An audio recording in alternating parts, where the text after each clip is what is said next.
एक बड़ी खबर जम्मू कश्मीर के अनंतनाग से है, जहां छिपे आतंकियों की पिछले कई घंटों से तलाश की जा रही है।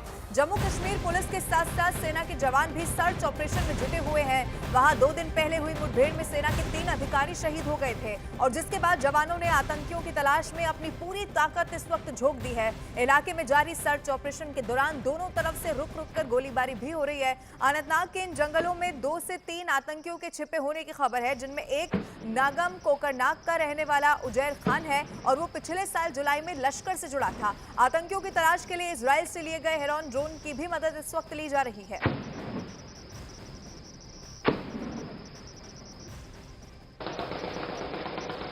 इधर जम्मू कश्मीर के अनंतनाग में हुई मुठभेड़ के बाद सुरक्षा बल के जवानों ने वहां के जंगलों में आतंकियों की तलाश के लिए सर्च ऑपरेशन चलाया। वहां एक दिन पहले हुई मुठभेड़ में सेना के 3 अधिकारी शहीद हो गए, जिसके बाद सुरक्षा बल के जवानों ने अनंतनाग की उस पहाड़ी में मौजूद जंगलों में आतंकियों की तलाश में अपनी पूरी ताकत झोंक दी। वहां जारी सर्च ऑपरेशन के दौरान ताबड़तोड़ गोलियां चलाई गई। इस दौरान वहां इतनी फायरिंग हुई कि वो पूरा इलाका थर्रा गया। धमाकों की आवाज से ये पूरा एरिया इस वक्त गूंज रहा है दूर दूर तक। इस तलाशी अभियान के दौरान वहां सुबह से लेकर दिन ढलने तक लगातार गोलियों की आवाजें सुनाई दी और जब इससे भी बात नहीं बनी तो सुरक्षा बल के जवानों ने जंगल में छिपे आतंकियों पर ड्रोन की मदद से हमला बोल दिया। वहां से आए एक वीडियो में कुछ ड्रोन पहाड़ी पर मौजूद उस जंगल के ऊपर मंडराते नजर आए, जिन्होंने वहां थोड़ी सी भी हलचल होने पर गोलियों की बौछार कर दी। जानकारी के मुताबिक इस दौरान आईईडी धमाके से जंगल में मौजूद आतंकियों के ठिकाने को तबाह कर दिया गया, जिसके बाद वहां से धुआं उठता दिखाई दिया। आशंका जताई गई कि इसी अड्डे से एक दिन पहले मिलिटेंटों ने सुरक्षा बल के जवानों पर फायरिंग की, जिसके बाद उसे तबाह करने का दावा किया गया। इस दौरान वहां से घंटों तक गोलियों की आवाजें आती रहीं। जानकारी के मुताबिक एक दिन पहले वहां हेलीकॉप्टर की मदद से कुछ जवानों को भेजा गया था, लेकिन वो उस अड्डे तक पहुंचने में नाकाम रहे, जिसके बाद इस काम के लिए ड्रोन की मदद ली गई। इस दौरान सुरक्षा बल के जवानों ने वहां चप्पे चप्पे की तलाशी ली ताकि जंगल में छिपा एक भी आतंकी वहां से भागने में कामयाब न हो पाए। जम्मू कश्मीर के अनंतनाग में सेना का ऑपरेशन जारी है। सेना के जवान छिपे हुए आतंकियों की तलाश में इस वक्त जुटे हुए हैं। ड्रोन से पूरे इलाके की निगरानी की जा रही है। वहीं पैरा कमांडो के दस्ते को भी तैनात कर दिया गया है, जिससे कि इस इलाके में छिपे आतंकी भागने में कामयाब न हो सके। इस इलाके में 2 से 3 आतंकियों के छिपे होने की खबर है और यही वजह है कि जमीन से लेकर आसमान तक आतंकियों की घेरेबंदी कर दी गई है। सेना के जवानों ने इस इलाके को चारों तरफ से घेर लिया। छिपे आतंकियों की तलाश करने के लिए आधुनिक उपकरणों की भी मदद ली जा रही है। बताया जा रहा है कि जो आतंकी छिपे हुए हैं उनमें से एक नागम कोकरनाग का रहने वाला उजैर खान भी है और दावा किया जा रहा है कि ये पिछले साल जुलाई में लश्कर में शामिल हुआ था। इस इलाके में विदेशी आतंकियों के एक समूह के होने की भी बात सामने आ रही है। कहा जाता है कि इस समूह को स्थानीय लोगों का समर्थन मिला हुआ है, जिसकी वजह से इस इलाके में आसानी से नए आतंकियों को आधुनिक हथियारों की ट्रेनिंग भी देते हैं। उधर एक दिन पहले जम्मू कश्मीर के अनंतनाग में आतंकियों के साथ मुठभेड़ में शहीद हुए जम्मू कश्मीर पुलिस के डीएसपी और सेना के कर्नल और मेजर के घरों में मातम पसर गया।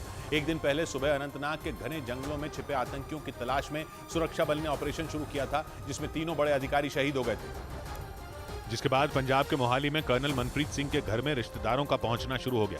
कर्नल मनप्रीत सिंह की मां बिल्कुल बेसुध नजर आई। उन्होंने बताया कि उनके बेटे को अगले महीने छुट्टी पर आना था, लेकिन उससे पहले ही उनकी खबर उनके घर पहुंच गई। मेरे दिल दा टुकड़ा शहीद हो गया। सेना में मेजर रहे आशीष धुनैक की शहादत का पता चलते ही हरियाणा के पानीपत में उनके घर में भी माहौल गमगीन हो गया। एक दिन पहले शुरू हुए एनकाउंटर में जम्मू कश्मीर पुलिस में डीएसपी हुमायूं भट्ट भी शहीद हो गए थे और छिपे आतंकियों को ढूंढकर बाहर निकालने के लिए जमीन से लेकर आसमान तक घेरेबंदी इस वक्त कर दी गई है। जंगल और पहाड़ पर कोई ऐसा इलाका नहीं है जहां सेना और ड्रोन की नजर से वो बचा हुआ हो। सेना के अफसरों की शहादत के बाद इस ऑपरेशन को और भी ज्यादा तेज कर दिया गया है और इस सर्च ऑपरेशन में ड्रोन सबसे बड़ी भूमिका निभा रहे हैं। इसी की मदद से जंगल और पहाड़ पर हर इलाके में सेना की नजर बनी हुई है। इस ड्रोन को भारतीय सेना ने इजराइल से खरीदा था। कश्मीर में तैनात ड्रोन हेरॉन मार्क 2 सबसे आधुनिक ड्रोन है। ये 200 किलोमीटर की रफ्तार से उड़ान भरता है और ये 30,000 फीट की ऊंचाई तक जा सकता है। ऑपरेशन अनंतनाग में ड्रोन सेना के लिए आंख की तरह काम कर रहा है, क्योंकि इससे मिली जानकारी के आधार पर ही दुश्मनों के खिलाफ प्लानिंग और सैनिकों की मूवमेंट की जा रही है। इस वक्त जंगलों में छिपे आतंकियों की तलाश के लिए आधुनिक से आधुनिक उपकरणों की मदद ली जा रही है।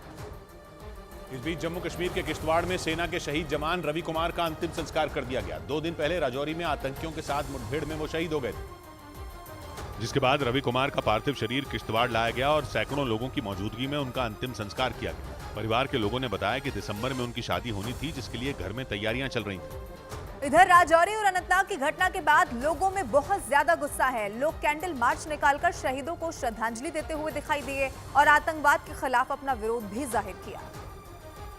शोपिया में लोगों ने कैंडल मार्च निकालकर शहीदों को श्रद्धांजलि दी और आतंकवाद के खिलाफ अपना विरोध जाहिर किया। हाथों में मोमबत्तियां लेकर बड़ी तादाद में लोग सड़कों पर उतरे और शहर में कैंडल मार्च किया। इस कैंडल मार्च में जम्मू कश्मीर पुलिस के जवान भी शामिल हुए। इन लोगों ने आतंकियों की कायराना हरकत का विरोध किया और उनके खिलाफ कड़ी से कड़ी कार्रवाई की मांग की। और जम्मू कश्मीर के राजौरी और अनंतनाग में हुए आतंकी हमलों के बाद वहां पाकिस्तान के खिलाफ लोग भड़क गए और विरोध प्रदर्शन तेज हो गया। इस बीच जम्मू में बीजेपी के युवा मोर्चा और डोगरा फ्रंट ने जगह जगह प्रदर्शन किए, जिसकी कुछ तस्वीरें भी सामने आई, जिसमें बीजेपी के युवा मोर्चा के कार्यकर्ता पाकिस्तान के खिलाफ जमकर नारेबाजी करते नजर आए। इस दौरान वहां विरोध मार्च निकाला गया, जबकि कार्यकर्ता एक पुतले पर पाकिस्तान का झंडा लगाकर उसे जलाते भी दिखाई दिए, क्योंकि राजौरी और अनंतनाग में हुए आतंकी हमलों के खिलाफ लोगों का गुस्सा फूट पड़ा और वो आग बबूला हो गए। विश्वास है कि हमारे सैनिकों के पराक्रम अदम्य साहस पर कि एक भी आतंकवादी बच नहीं पाएगा। वहीं जम्मू से पाकिस्तान के खिलाफ हुए जोरदार प्रदर्शन की दूसरी तस्वीर भी सामने आई, जिसमें डोगरा फ्रंट के कार्यकर्ता पाकिस्तान के झंडे को आग के हवाले करते दिखे। इस बीच वहां जबरदस्त नारेबाजी हुई। वहीं प्रदर्शनकारियों ने आतंकी हमलों के खिलाफ सरकार से कठोर कार्रवाई की मांग कर दी। पाकिस्तान भारत के खिलाफ लगातार साजिश रचने में जुटा हुआ है और इसके लिए पाकिस्तान के ट्रेनिंग कैंप में आतंकियों को लगातार ट्रेनिंग दी जा रही है। मुजफ्फराबाद से कोटली और नीलम घाटी से लेकर एलओसी तक ऐसे कई एक्टिव कैंप्स हैं जहां भारत के खिलाफ साजिश इस वक्त रची जा रही है। इसके साथ ही पाकिस्तान की सेना के सभी लॉन्च पैड एलओसी के आसपास ही तैयार किए गए, जिससे कि मौका मिलने पर आतंकियों को भारत में घुसपैठ कराने में ज्यादा वक्त न लगे। जानकारी के मुताबिक आतंकवादियों का कैडर इस वक्त पेशावर से लेकर बहावलपुर और मुजफ्फराबाद तक अलग अलग ठिकानों पर मौजूद है। पाकिस्तान की सेना की तरफ से उनको सभी तरह की मदद मिल रही है। घुसपैठ से पहले इन आतंकवादियों को मुजफ्फराबाद और कोटली पहुँचा दिया जाता है। इस पूरे इलाके में इन दिनों पाकिस्तान की सेना एक्टिव है और इनका पूरा फोकस भारत में ज्यादा से ज्यादा घुसपैठ कराने पर है। इधर खुफिया एजेंसियों के सूत्रों के मुताबिक पाकिस्तान की खुफिया एजेंसी आईएसआई ने आतंकियों के कैंप के पाकिस्तान के कब्जे वाले कश्मीर में शिफ्ट कर दिए, ताकि वहां से आतंकी आसानी से हिंदुस्तान में घुसपैठ कर कश्मीर समेत दूसरे राज्यों में दहशत फैला सकें। और सूत्रों के मुताबिक ये साजिश पाकिस्तान की खुफिया एजेंसी आईएसआई के इशारे पर रची गई, जिसका मकसद कश्मीर में आतंकी हमले बढ़ाना है। क्योंकि अनुच्छेद 370 खत्म होने के बाद जम्मू कश्मीर में आतंकी संगठनों की सेना ने कमर तोड़ दी है, जिससे आईएसआई बुरी तरह चिढ़ गया। खुफिया सूत्रों का दावा है कि इसीलिए उसने पाकिस्तान के अलग अलग हिस्सों में चल रहे आतंकी संगठन लश्कर-ए-तैयबा, जैश-ए-मोहम्मद, हिजबुल मुजाहिदीन और अल बद्र के ट्रेनिंग कैंप पाकिस्तान के कब्जे वाले कश्मीर में शिफ्ट करा दिए। खुफिया एजेंसियों के सूत्र बताते हैं कि ज्यादातर टेरर कैंप मानसेहरा, मुजफ्फराबाद और कोटली में, जो बॉर्डर से 2 से 3 किलोमीटर की दूरी पर है। दावा यह भी है कि इन टेरर कैंपों में बड़ी संख्या में आतंकी मौजूद हैं, जो हमले के लिए भारत में घुसने की फिराक में हैं। और खुफिया एजेंसियों के सूत्रों के मुताबिक जम्मू कश्मीर में मौजूद आतंकियों को ड्रोन के जरिए खतरनाक हथियारों की सप्लाई की गई। सूत्रों का दावा है कि पाकिस्तान की खुफिया एजेंसी आईएसआई के इशारे पर आतंकियों को हथियार भेजे गए। और खुफिया एजेंसियों के सूत्रों ने दावा किया कि पाकिस्तान के कब्जे वाले कश्मीर से जम्मू कश्मीर में आतंकियों को ड्रोन से हथियारों की सप्लाई की गई। सूत्रों के मुताबिक आतंकियों तक हथियार पहुंचाने के लिए सीमा पार से कई ड्रोन उड़ाए गए थे, जिन्होंने श्रीनगर के आसपास के इलाकों में करीब 300 छोटे हथियार गिराए। दावा किया गया कि आईएसआई की तरफ से टारगेट किलिंग के लिए इन आतंकियों को हथियार सप्लाई किया गया।